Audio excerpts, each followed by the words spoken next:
Bwana Yesu asifiwe. Amen. Kwa matangole kulimba 2:20 mu Kirundi. I'm going to start to sing 2:20 in Kirundi. 2:77. 2:71 in Kirundi. 2:77. 2:77. Mubugingo wacu ni umusi ni bugufizo sengi buramba ibinezera byako birashira mwamudahindu katugumane gumana nanje kukumusukuze rababulije nusigenumwe naulinizi iyeyo nabara tugumane mitugumane nanajyomuki zani wewe ngoma tutabanyesa tanionesha ubasha bwawe nibwo bunkiza tugumane mitugumane gumana nanje kukumusukuze babahurije nusigenumwe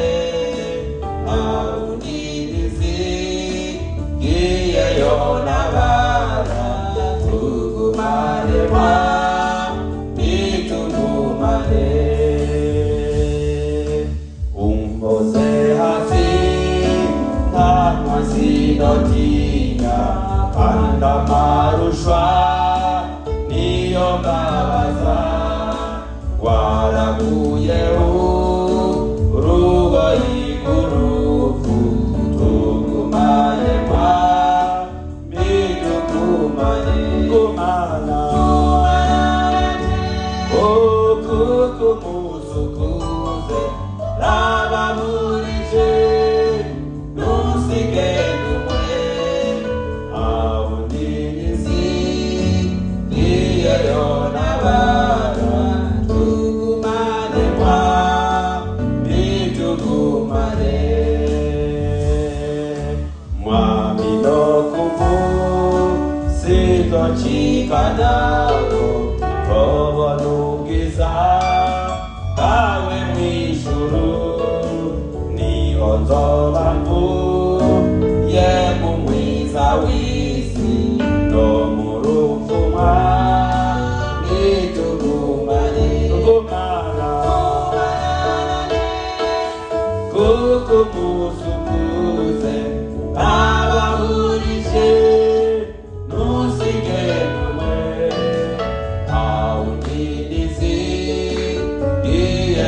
nabara tugumane mitugumane gumana nanje kukumusukuze rababulije nusigenumwe naulinizi iyeyo nabara tugumane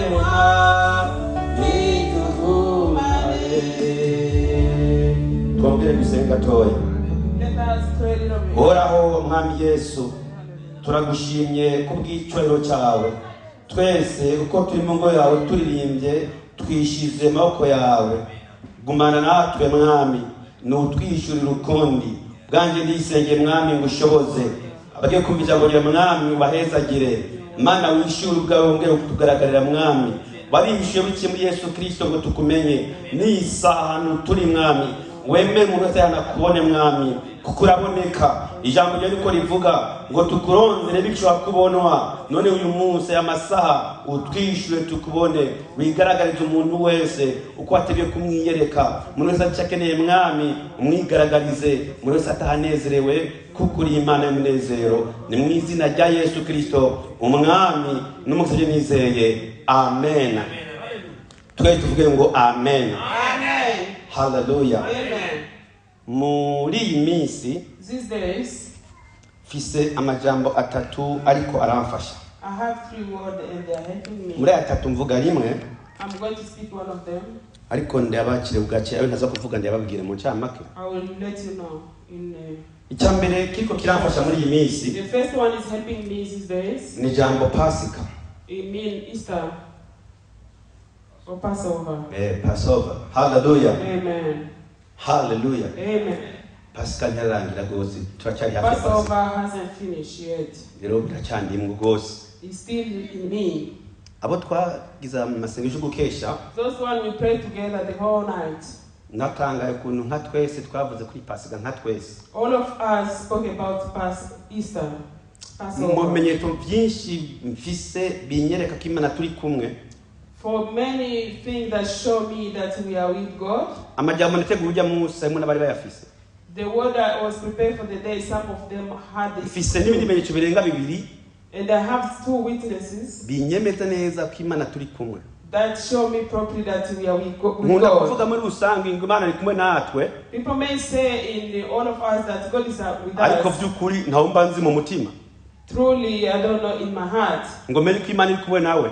to know who God is with. Mbona wewe waje I can see you are coming, jewe nkamenya ko Imana jewe ubwanjye turi kumwe.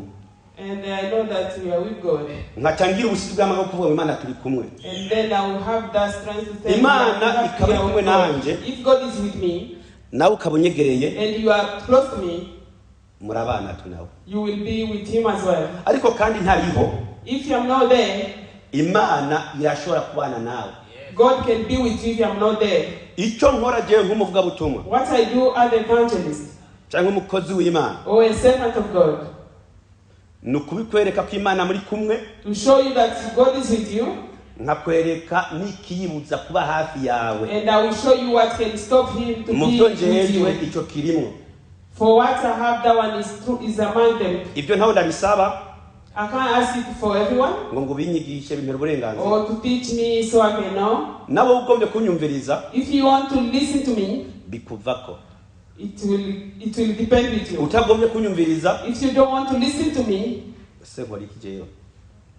it doesn't matter to me. Hallelujah. Amen. Rero jambo Pasika mu cyamake. Passover, in few words, Twabonye ko Pasika ya mbere yabaye muri Eden. we saw that it starts from Eden, Hajya Adamu na Eva when Adam and Eve, hamwe Imana yabaga cya gikoko. when God Imana yishe igikoko killed the animal hamira abandi. and dressed them. Yari Pasika. It was a Passover Ku Bisirayeli for Israel. nabo nyene murazwe byagenze. You know what happened to them. Ingene bariye imyagazi y'intama. You know how they were in. Bariye imyagazi y'intama, the lamb.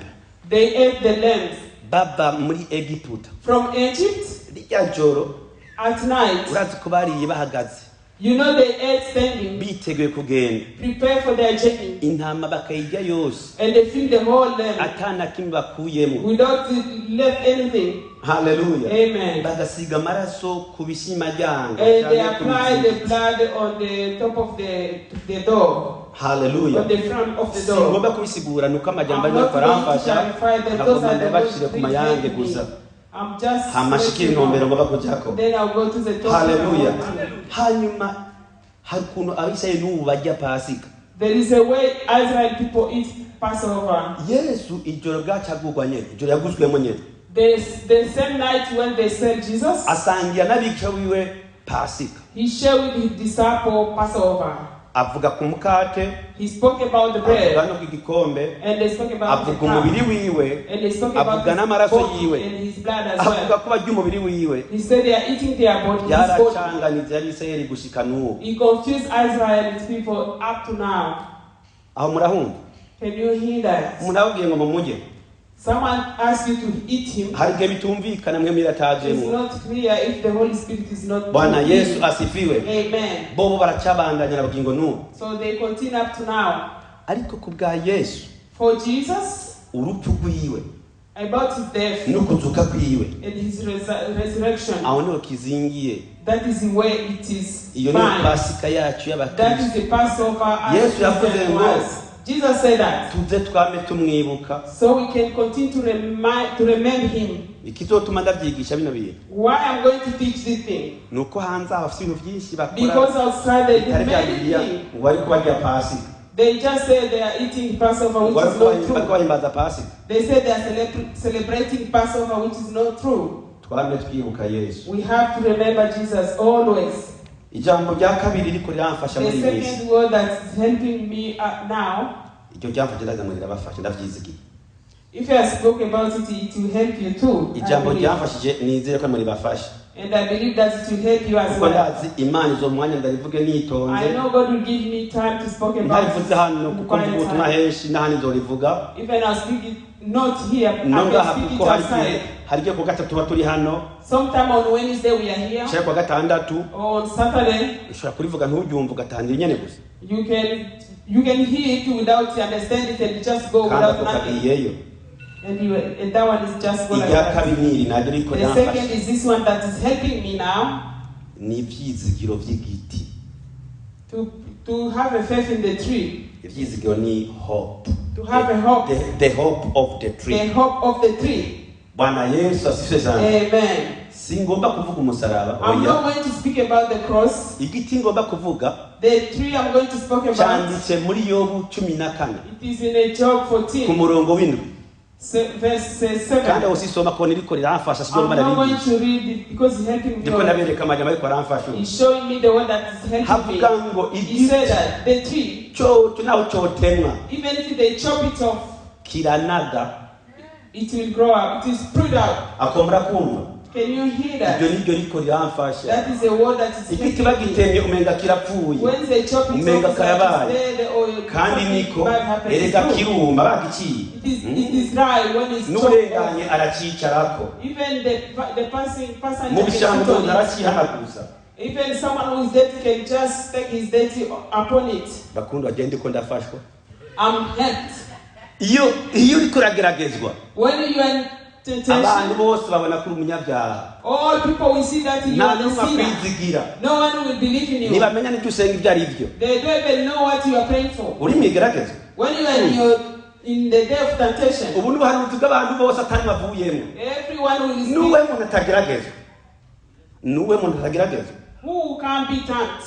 utari kuragerageza uno munsi If someone is not azogerageza thanked ejo now, it will happen to you utari kuragerageza uno tomorrow. munsi If it's not for you mu today, mwaka uzuri or next year you will uzora thank. agahinga You will see. twese tuzopimwa All of us will ko be, Imana twayizeye will be ko tubeshya kandi ko turi mu kuri God know that we kandi lie. Yesu ataraza twese But Jesus tubibona hasn't come and we can see. tuzogosorwa twese We will be correct, all of us. ariko amajambo ariko aramfasha avuga ngo Those were the word that helped me icyo to giti say that. kirinze cyumva amazi That tree when just have kirashibuka water, it will sprout out. bisobanurwa ibyo Imana yakuvuze ko That means what God has spoken to you. Imana iguhaye bigakutana n'amasengesho usenga If God give you and Wow. connect to the prayer you pray, bica biba it will happen. ariko ari gusenga But there's a time you pray, ntibihwanye rero icyo Imana yavuze you can't be connected to what God has promised you. ukabura teseka So you'll be in trouble, in trouble, in trouble. ukaririmba bataririmba You will ikisari sing, and then they will say, what is nyongo bagata this for? kwicaye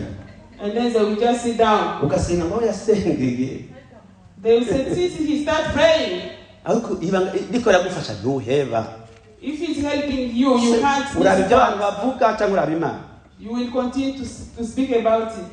iryo riko riramfasha That is helping me. irya gatatu riko riramfasha The third word that is helping me ni rimwe mperutse kuvuga ngo bandaribandanye is cyemeze the one I spoke about it before, and I'm going to Bwana continue. Yesu asifiwe Amen. maze igenda babwira ko turwanya Satani agahunga It's been a while that I say we can find the Nibyo devil and biramfasha we run kabisa. away. That one is kuko helping me. nasanze Because I found kenshi that tugomba ko Imana ize ikagwana na Satani we want God to come to fight hari the devil. intambara Imana igomba ko twebwe ducamwo There is a war God wants us to kandi go ibigira ibibona to. He does it and amajambo he ntashitse ko ngira mirahetse cye mbandanya amajambo ntashitse ko ngira ndabwiye cye mbandanya the word I didn't reach, so I was Nuko going to tell you Abisirayeli for that. bavuye muri Egiputa bajya muri Kanani Imana yari yabivuze kandi yari kumwe nabo and he was with them. ibacana mu bugaragwa He took them in a desert. igomba ko hatazosubira inyuma He want them to not to step bajya mu back. kiyaga gitukura When they reach to the abantu Red bazi ngo Imana yakora ibitangaza Sea, people see God is doing miracles. ndabyanse I don't ariko agomba kubereka ko I want to show you. Usubira inyuma ntibyari birimo. Mujya kukiyaga gitukura kikiyugara. Even the Red Sea closed. Ugaruka ucyahe usubira mu gihugu. When can you go back? Bagiye Mose ngo dusubireyo muza gucyahe ko ataza. Even if Moses say go back, where are you going to pass? Imana itegura intambara. So God prepared you. Muragwana cyangwa mureke mugo nyuma ni mufiri inyuma. But you are not going back. Hari ahantu duca Imana yarigonze. There is a place we can get to. Hari gerageza cyangwa Imana yarigonze. The temptation we go to. Ukarigwana naryo. You will fight with it. Utarigomba wewe. Without like nigeze gusenga nabi. If you pray wrong. Navuga ngo Imana ikora amagerageza. And then I said, may God take the temptation away. You will go through them. Ntabwo tuzotaga mu muriro nka Shaduraka na Abednego. Ibyacu birahari uzocamwe bimeze nk'umuriro kandi ari umuriro kwanje birahari nabwo birahari n'Abisirayeli barabiciyemo ariko twanga ugwanye Satani n'abazohunga. He will run away from you. Bana Yesu asifiwe. Amen. Ijambo shitseko the word I reached to muri iyo nyigisho nyene in the same topic rivuga ngo say like this. Abansi b'umukristo ni bande? Who are enemies of the Christian? Abansi b'umukristo abaribo who are they? Nivyo twokwitwarika ngo tugume mu gakiza. And what can we pay attention so we can remain in our ngiri jambo ngomba kutubwira umunsi mu mwanya muto ushoboka Imana ibifashemo. Ndababwire abansi b'umukristo abaribo ndababwire nibyo twokora ngo tugume mu gakiza. Tumaze kumenya abansi bacu abaribo niba by'ukuri turi abakristo. If truly we are Christian. Kandi ndavyemera ko taba Kristo. And I do agree we are. Ikintu ntazi neza nkekeranya kuri twebwe twese. What I don't know properly. Kwerekeza ry'ubukristo ntabwo ari Imana riduhaye. Izina ry'ubukristo. The name of Christian. Si Imana riduhaye. God didn't give it to us. Kandi si Yesu riduhaye. It's not even Jesus. Twari hawe n'abanyamahanga. We were given by babonye ingene tugendana na Yesu. When they know how we are walking with Jesus. And then they call us. But the Bible says, and the God itwita abizera. Call us the believer. Muranyumva? Can you hear me? Nimba wizeye ntabyonzi. If you believe it, but because you are Christian, bagusa waje ngaha. For you to come here, uri umukristo. You are Christian. Abakatolika n'abakristo. Even the Catholic, Abanglikani n'abakristo. Anglican as well. Ababatiste n'abakristo. Even Baptist. Grace for all nations n'abakristo. Omega n'abakristo. Omega are. Narayemenye ko abamethodiste. I said no that Methodists. Bari imigwi 10. They have a. Era abakristo turi imigwi. Ariko abizera. But those who believe. Turi umugumwe. We are the same. Kumwe twaririmba. The way we sing. Ubatiza umwe. We can baptize one and Imana imwe. Muga abakristo akantu gusa mudahwaniyeko. But one thing if you connect to, nimubizi se, you know everything. Ariko abizera, but believers, hari umuntu muhura mudasenga hamwe kumva connection iriho neza. There is someone you can meet and you can pray together but you feel you are connected. Kumva ko ari ibyo. And you feel like you are connected. Akoni mukumva mwene. You can hear that. Nuno musenga hamwe. Even the person akigisha kumva sivyo. And he will just take it. Kandi bakaguhora wumvise ko atari ibyo. Professor, you can say that this is not. Ko twahawe indero ngo twahatusumba. Because we have given the parents. Utuhora se. You just stay quiet. What can you do? Murabona umuvyeyi akosa imbere y'abana. Nta muvyeyi akosa imbere y'umwana. There is no parent that doesn't mistake in presence. Ariko ndabwira ngo Imana umuvyeyi arakosa. But even the parents can make mistakes. He is a human. Murababwira jewe namenye ntevye ko abakozi b'Imana bacumura. I know it's been a while. Nagira umwete wo kumenya Imana no kuyegera jenzi ko abamarayika kabisa. For me, I know they were like angels. Ariko nirabirako. And then I examine myself. Ibyamaze gukora kuva mbaye umwarimu. The sin I have done since I was a evangelist or pastor. Imana niyibizi. God knows. Harigeme wishijwe. Maybe reveal it. Ariko ico bituma imisi yose nigisha kwihana naho noyemera ngapfa nabwira abantu kwihana. I agree to die but continue to kwihana jewe nyine nkihana jewe nyine. If they refuse I will repent. Bana Yesu twese. Amen. None basi umukristo mwibaza ko ari bande? Who are Christians? Sabana oya. Sabana. They are not people. Uwa mbere ni Satani. The first one is the devil. Uwa kabiri n'umubiri. The second one is the body. The third one is this earth. Let me clarify it.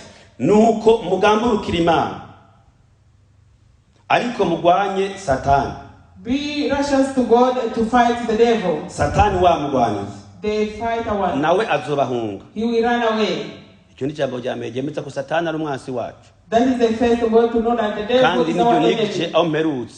That is what I teach before I was ni Yakobo 4:7. Is it James 4:7? Ndikumvuga ngo muvyumve ho ndiho mwari mubizi. I want you to hear it if he wasn't. Kumenya ko Satani ari umwansi wacu. To know that the devil is our enemy. Kandi ijambo ndavuze kenshi ndazi ko litera rikinjira muri mwewe. If you speak the word many times I believe that ndabitaho byanditse. You didn't know, I'll show you where it is written. Oya bari babizi. You know it? Ndabitaho byanditse gusa. I just show you where it is written. Hallelujah. Amen. Ijambo rya kabiri. The second word. Umubiri wacu. Our body. Niyo mubiri wawe. It is the same like yours. Umwansi wawe. Is your enemy.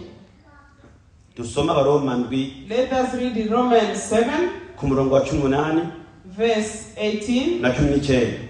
And 19. Mbandasoma muri kumarondera amanje gusoma mu I'm going to read while you are searching. Ndazi yuko muri jewe mu kameremere kanje atakiza kimbamwo kuko kagomba gukora ikiza kubana nanje ariko kugikora ntako 19 kuko ikiza ngomba atayicyo nkora ariko ikibi ntagomba akabica nkora. Amen. Amen. Hari igihe upanga gukora ikiza kikakunanira. There's a time you can plan to do good and it's hard for you. Hari n'igihe wemera ikintu umwana kikakunanira. There's something, sometimes you may do something to your child, but you are not able to fulfill it. There's some you can sin without you want, and you just found yourself done it. Biva cookies. Where it come from? Umubiri ntabwiza kwifuza pe. The body doesn't wish us good. Nicyo bituma arike twisonzesha. That's why sometimes we fast. Atana mahitaji kwari so munsi. Without having any request for that. Kabaza umubiri gusa. We just put our body in trouble. You are the one know how it is. Umubiri kwaka ibyujya gusa. The body will continue to request you food. N'umunezero gusa. And joy. No kusenguka vyibagira. And you will forget even to pray. Uyu mubiri. This body. Kuyugwara. It gets sick. Kandi bizobora. And it will. Umubiri uzobora. Uzova. It will be rotten. Bwana Yesu asifiwe. Amen. Ndazi ko mwari mubizi. I do know you know that. Ariko ndabibukije ko umubiri ari umwansi wacu. I just remind you that our body is our enemy. Abazobura ijuru. Some people will miss heaven. Kubera ibyifuzo by'umubiri. Because of for the body. Bagwanye n'umubiri ukabanesha. They fight with the body but the body will. You can fight the devil and kubw'ibyo n'umubiri atawukubwiye. To win it without someone to tell you. Atakubwiye ngo hebe kiniki. Someone even know how to tell you, just forget about it. I thank God, Heavenly Father. Because there's a many things that are left. No one asked me to do it. Even if you see the thing I can do, and the all servants are already been told to not do it. Amen. Something you do more. It become your hobby, your character, something you like to listen. Tomorrow, those are the one you will talk about. The way you keep listening to the word of God, the word of God, the word of God. It will remain in you. What is in you, you are the one who put it in you. What you eat is what you put in you. If you eat dirty, even if you are strong one day, you get sick. If you take medication, it will take time for you to get healed, but you will get healed. Someone give me one proverb, and I believe that person. He said, you eat bad, and you think about more. No, you eat bad, and then you go to the hospital. If you want to stay healthy, try your best to eat well. If you eat unhealthy food, you know the sickness. Amen. The third one. This world. The earth. Abigalatiya 1:4. Let us read Galatians 1:4. Yitangiye ibyaha byacu ngo aturokore muri iki gihe kibi cyanone nk'uko Imana yacu yagombye niyo data wa twese. Mukiswahili avuga ngo ili atuokoe na dunia hii mbovu iliyopo sasa kama alivyopenda Mungu Baba yetu. Haleluya. Amen. Mama ruze rusomere Yohana wa mbere 2:15-17. Yohana wa 1 John 2. Ichete cha Yohana yanditse 2:5-17 Chesimba ndabigire bya bindi bikurikira ariko murabona ko nisi ari umwansi wacu. 1 John 2:17 15 up to 17. 15 up to 17. It says this. Let us read in the name of Jesus. Amen. Okay. Do not love this world nor the thing it offers you. For when you love the world, you do not have the love of the Father in you. Amen. Up to it. Ngebane ngije some kugeza nyene. Havuga ngo ni kuva 15 kugeza 17 ndasoma. Ntimugakunda isi cyangwa ibiri mu isi. Umuntu yakunda isi ugukunda data wa twese ikizoba kuri muri we.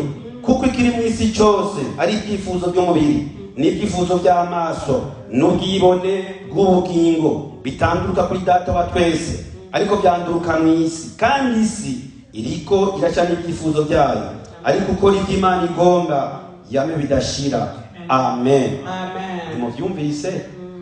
Nani isi Bibiliya?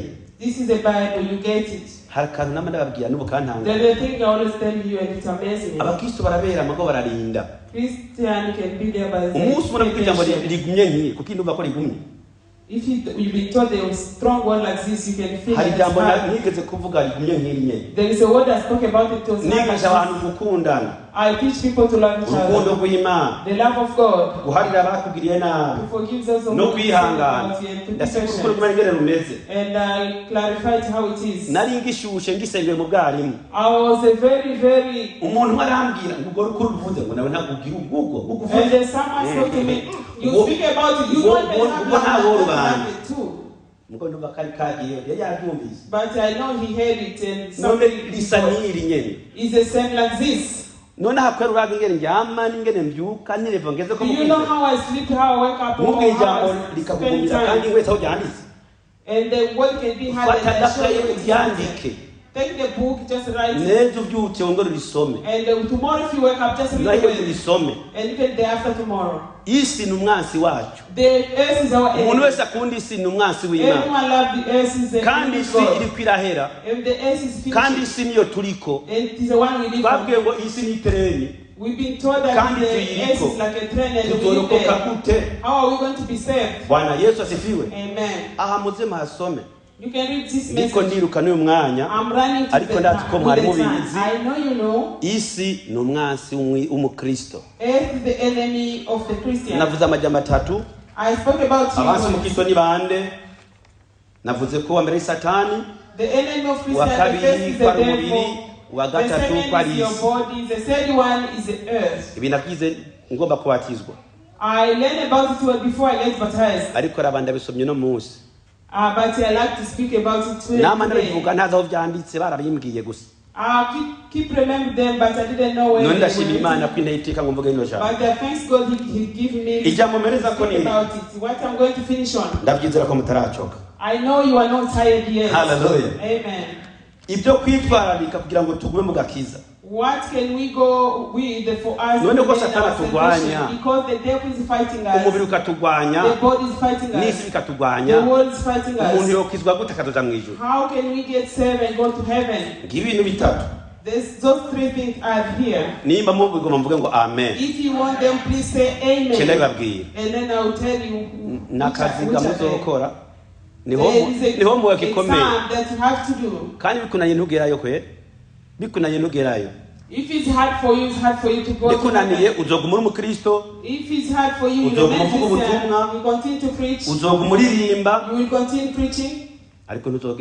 But you won't go to heaven. If you overcome, start to wish them. If you overcome, even people call you bad name. For those to call you, let people deny you. You will be among those who go to heaven. Let me tell you which are the first one is. Kugira ngo turonke inkomezi zo kunesha abansi bacu mu Kristo ari ibintu bitegereza kwitwararika icyambere. The first one. Dutegerezwa kubona ibintu byose byo mu isi nk'ishano. We have to look things of the earth that they are nothing. Hinge dusome mu Kinyarwanda. Kinyarwanda adusomere abi Filipi 3:8. Philippians 3. Ikinyarwanda cyangwa Igiswahili. Kinyarwanda or Swahili. Fisi Igiswahili dusomere turabaha mikro. Kinyarwanda tumwe dusomere be. Ngiyi mikro. Please. Microphone. Namweze ngiyi sogira mu Kinyarwanda Filipi 3:8. Soma twumve. Filipi 3:8 haditse. Hera kuri 8. Eka duhere ku murongo wa 7. Okay. Nyamara ibyarindamo yanjye nabitekereje ko ari igihombo ku bwa Kristo, ndetse n'ibintu byose mbitekereza ko ari igihombo kubw'ubutunzi butagira akagero, ari bwo kumenya Kristo Yesu, kubw'uwo nahombye ibyanjye byose, ndetse mbitekereza ko ari amase kugira ngo ndonke Kristo. Amen. Imana birazwe unusoma cyamba 3 na 4. Icyambere cyabaye igihombo, icyakabiri ko ari amase. Ibintu byose by'isi ubone ko ari igihombo cyangwa amase. Found that everything on the earth you are losing and found that is useless. You have the Swahili Bible, please. Do you have Swahili? No one has Swahili. Nta n'umuntu ufite Swahili muzokisomera. Ariko Ikinyarwanda cyabivuze hari amase. Mu Giswahili bavuga kama mavi. In Swahili say like that. Ibintu byose by'isi ibyo abantu bakunda.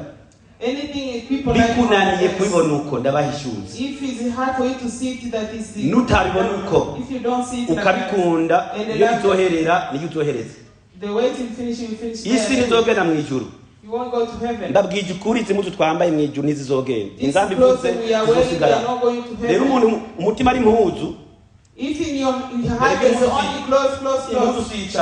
To wear them is not sin. Ariko murashaka gusiba gusenga agiye kuri muhuzu. But someone may miss the church because he went to look for clothes. Ndabibabwira. I'm telling you the truth. Umuntu asiba ku munsi wo gusenga. You leave the day to pray. Amahera wayarose. You got the money. Amahera ni kwawe. Is your money. Mugabe impuzu ziraguhenze. But the clothes just. Umunsi wo kujya gusenga ntugiye gusenga ugiye gusenga. Ask you go to buy clothes, not to go to pray. Ni mu vyumva se. You can hear that. Ariko muravyumva. You got it. Mvuza akarero kamwe mu biroro bwinshi. I give you one example in the many of them. Kuko ijuru ririho abantu bazorijamwo. Heaven is n'abandi barijemo kandi baba mu nzu zimwe. And they won't remain in the one house. Mvuga icyakabiri. The second one. Emera ubuhombe ku bwa Kristo. I agree to get lost for Christ. Yamaze kuvuga ubuhombe. You only say that. Ngesoma amajambo makeya nchemeza. I'm going to read few words and then I'll finish. Iyo umuntu ahisemo gukizwa. If you choose to be saved, ntashobora kandi kudandaza inzoga. You can't sell alcohol. Ntashobora kudandaza itabi. You can't sell tobacco. Kandi birimo amahera. They do have money. Naho wabizana amafaranga menshi. Even if they give you a lot of money. Ukamenya ko byo bigezweho. And you know that they are the ones. Wewe nubidandaza. Don't sell them. Kandi uko ndababona. The way I see you. Murashobora kugurisha mukadandaza. You can do it. Mugatunga. And you will be rich. Niyo mwagirisha uriko. Even if you have that revelation. Ariko hari mutazomure kure kudandaza. But the thing you can't sell. Umutaye mu office. You need to know this. Kwisimu hari mukomeye. That on the earth you are strong. Kandi bishengero ritababujije. Even the church doesn't ask you to not do it. Kwabwira ukuri likihorera. They don't want to tell you the truth, they just stay quiet. Kandi ho bishengero kuko abarongozi bishengero. Even the leaders what that is. Kuko abantu babona abarongozi bishengero ububi bwabo.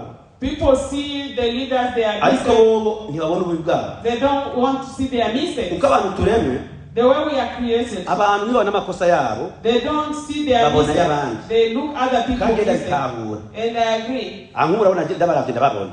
I can see you. ntabwo niko ndiraba. I'm not watching me. ariko tubweye But the clever one, wo kwishira mu kimaza cy'umundi you ukabinye can byo put in someone's shoes. murabe n'umupira w'amaguru If you can see the utazi football. kuwukina avuga ngo arawononye wiyagira uko You are not playing it, but you start to tell the people you are doing wrong. You are doing wrong. iminota 90 yohera utawukoze. If they put you there in 19 minutes, Muguri you nyuma uba ngo don't even touch it. urabona ngo byamunaniye. They start to say, you see, it's hard for him. Imigani 30 havuga ngo iki? Havuga ngo Proverbs 23:20. 23:20. Nimukabe mu gitigiri cy'abanowe na vino. Bisobanura ngo nimukanywe inzoga. Kana mahera muri Say, don't be among those drunkards. naho tutobivuga. Even if we can't say that. Amahera yafise. If you have the money, nimba uruja mu ijuru. if you are going to heaven, ugomba kutagira inyota y'inzoga. you don't need to be tasty of ukunda inyota alcohol. y'inzoga ikuremereye. Natawakubonye umenye nuri mukandida wo kujyaho kwe.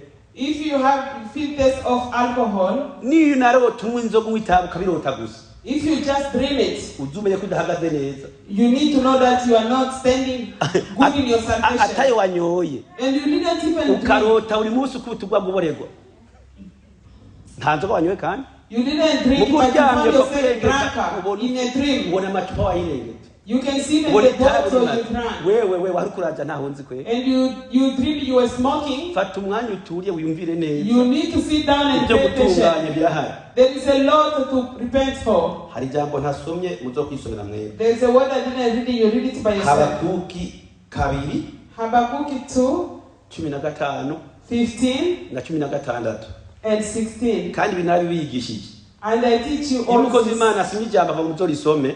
When the servant of God gives you the scripture, I ask you to read it. There is a word in doubt. Bwana Yesu asifiwe. Amen. Sigaje iminota 2 ngomba some cyagata. I'm going to read the third one. Kugira ngo tumenye ko tuteza kuja mu ijuru. To know that we are going to heaven. Duterezwa gufata no gushira mu ngiro ibyo twigishwa mu ijambo ry'Imana. We have to pay attention to what we've been taught and practice them. Dutegerezwa gushira mu ngiro ijambo ry'Imana. We have to practice the word of God. Nimba turyumviriza. If we listen to it. Nimba tulisoma. If we read it. Uburyo bwose dushikako. And any way it will come. Likatwinjiramo. And get into us. Dutegereza kurishira mu ngiro. We have to practice it. Nicyo cya gatatu. That is the third one. Zaburi 19. Psalm 119. Ku murongo 6. Verse 6. Anyombereza.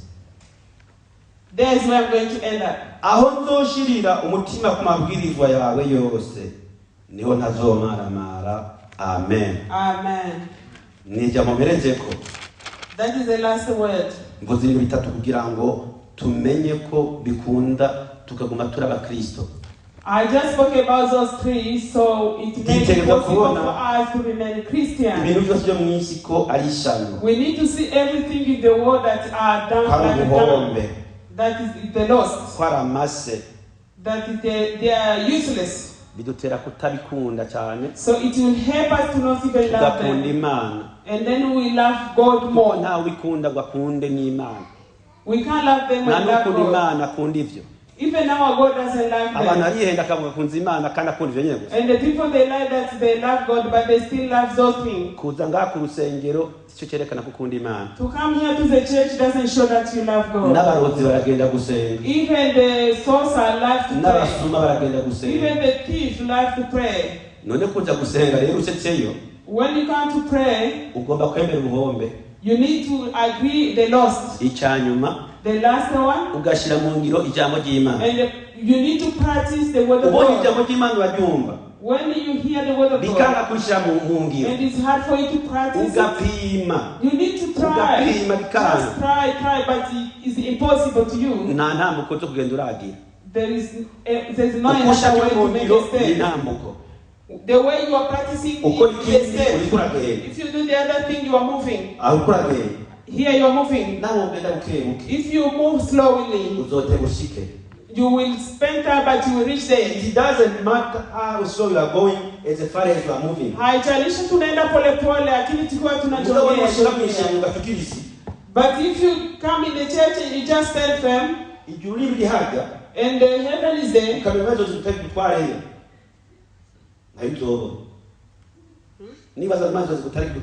if you think God will come and pick you up and put you in heaven, you need to do the work you've been taught. Start from the first one up to the last. If you do 5 and leave 1, you will be left behind. If there were 10 and you do 9 and leave 1, you won't get. Just pay attention for this word of God. If it's the word that I like, every word will be preached here. That's why I always sit there and someone else will come. We have to pay attention to them.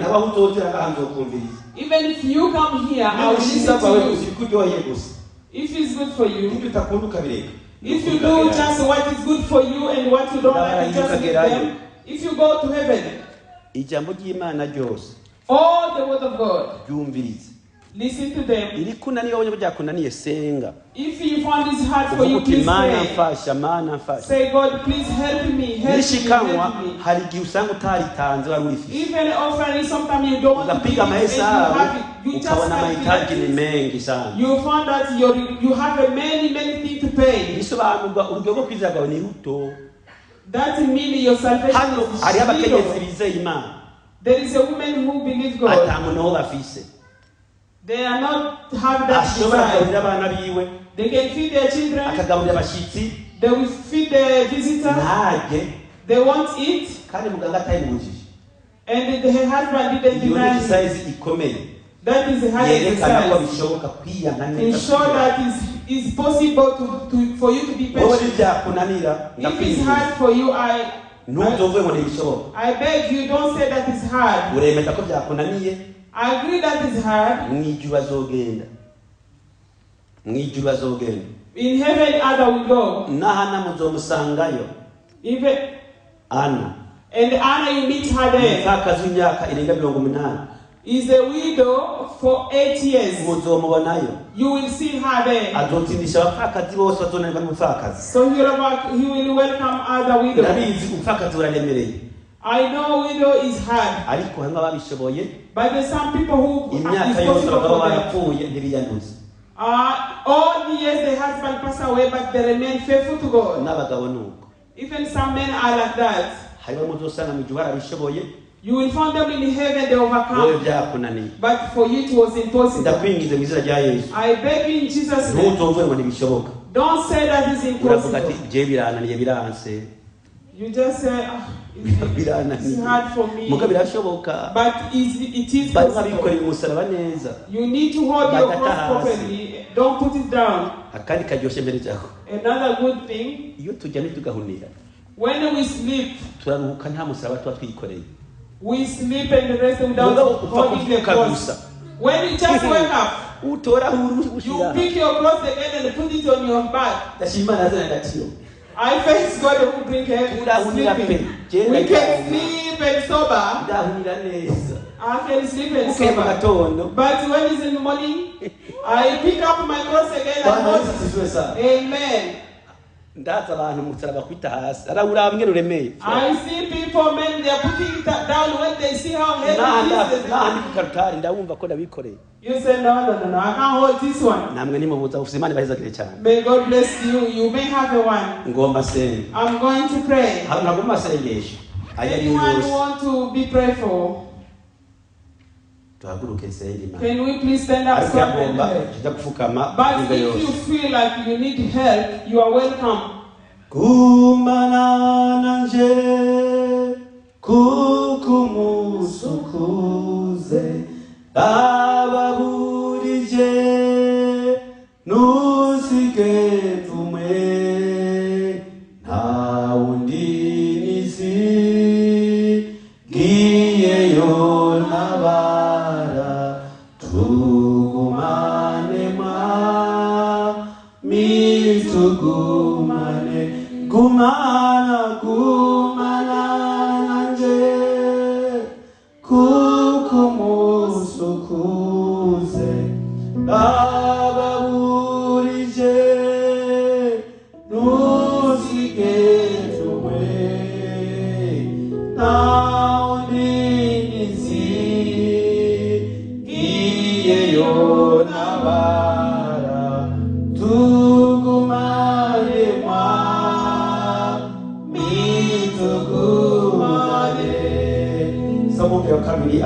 abantu bizera Imana irazi ibyo basaba. Nafashe dufashanye asenge. Namwe mahagaze dufashanye dusenge abantu. Ntabwo ari ikigo ni Imana ibafasha. Hallelujah. Baba uliye mbinguni, Yesu Bwana.